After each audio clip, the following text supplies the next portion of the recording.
Welcome back. The Senate passed President Trump's big, beautiful bill yesterday after Vice President J.D. Vance had to cast a tie-breaking vote. The House will get this bill in less than an hour. The full House, a vote could happen anytime after that. So expect a vote today, teeing it up to be signed into law before the July 4th holiday by President Trump. Joining me now is the Marks Group CEO, Gene Marks. Gene, great to see you.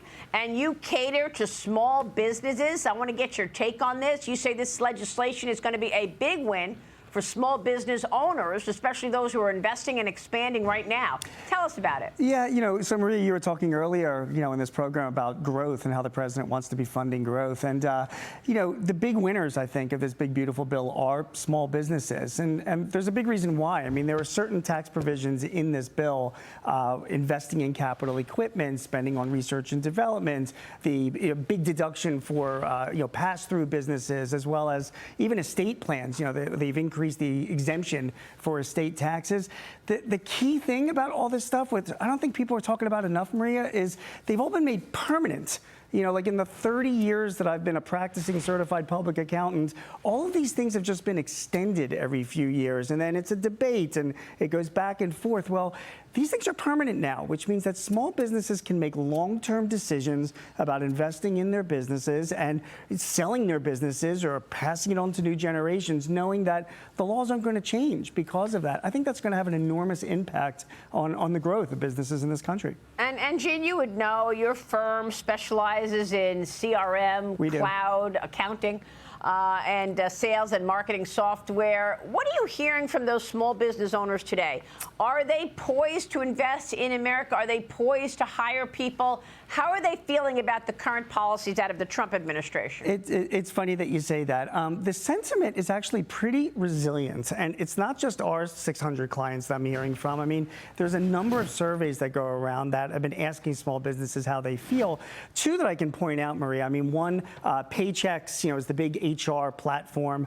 They do every month.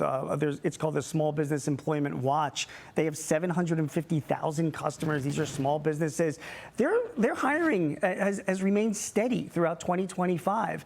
And the National Federation of Independent Businesses as well. So, small business sentiment and confidence ticked up last month and is still at levels that are higher than they were back during the Biden administration. So even with all of these things about tariffs and inflation and higher interest rates and all of that, what I'm seeing, not only in studies, but with my own, client base is the business owners are pretty resilient. And they've been kind of waiting for legislation like this big, beautiful bill so they can start spending some money and making investments, Well, maybe, but look at the numbers we just got, Gene. I mean, we just got the jobs data by ADP, and it was actually a decline in jobs, 33,000 lost jobs versus an expectation of an increase in jobs of 95,000. You also had Challenger and Christmas saying that we are talking about the first half of 2025 job cuts, the most since the first half of 2020. So what is your expectations on the second half when it comes to jobs? First of all, let me point this out. The ADP analysis takes into account all jobs, right? So we're talking about government cutbacks, which some of them are the result. Good point, yeah. Yeah, the result of DOGE, as well as healthcare and other industries that might be cutting back because they're getting less government funding, debatable or not.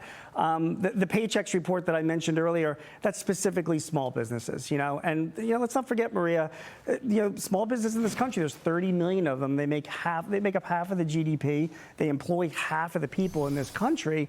Those are the people that I follow. Their hiring has remained strong. And I am very confident that they're going to continue to hire as the year goes on. Well, markets are shifting. We are looking at a mixed opening now, about an hour away from the opening bell. The Dow is up, but the NASDAQ and the S&P have turned negative after the ADP data. I want to get your take on what next week looks like, Gene, because the July 9th tariff deadline is approaching.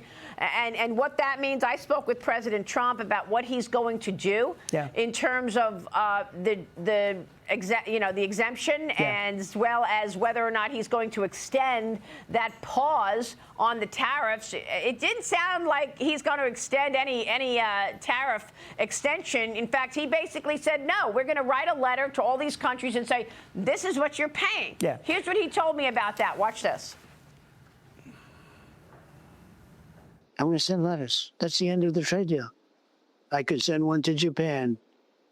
Dear Mr. Japan, here's the story. You're going to pay a 25% tariff on your cars, So we give Japan no cars. They won't take our cars, right? And yet we take millions and millions of their cars into the United States. It's not fair. And I explain that to Japan, and they understand it. And we have a big deficit with Japan, and they understand that too. There you go, Gene. Dear Mr. Japan, this is... It's pretty funny, actually. Cracks me up. Cracks me up. So what about that? Are you expecting these tariffs to be an issue? First of all, what drives me nuts is how people are writing about how the businesses, small businesses themselves, are suffering under tariffs. I mean, Maria, you've been covering this guy for years. Is this any different than what President Trump was talking about during the campaign, or what he specifically announced after he was elected? And I have countless clients, smart people running businesses, that read the writing on the wall, understood what he was going to do, listened to him, and they made their moves. They've already been navigating their way around. And if I can just give one piece of advice to your viewers, Maria, I mean, I am seeing this explosion in interest in bonded warehouses. So, for example, a lot of small businesses, rather than paying tariffs, they're receiving their inventory into a bonded warehouse in a free trade zone. There are many of them around the country. They defer their tariffs that way. They can wait until these things get negotiated and work their way out, and then pay lower tariffs in the end.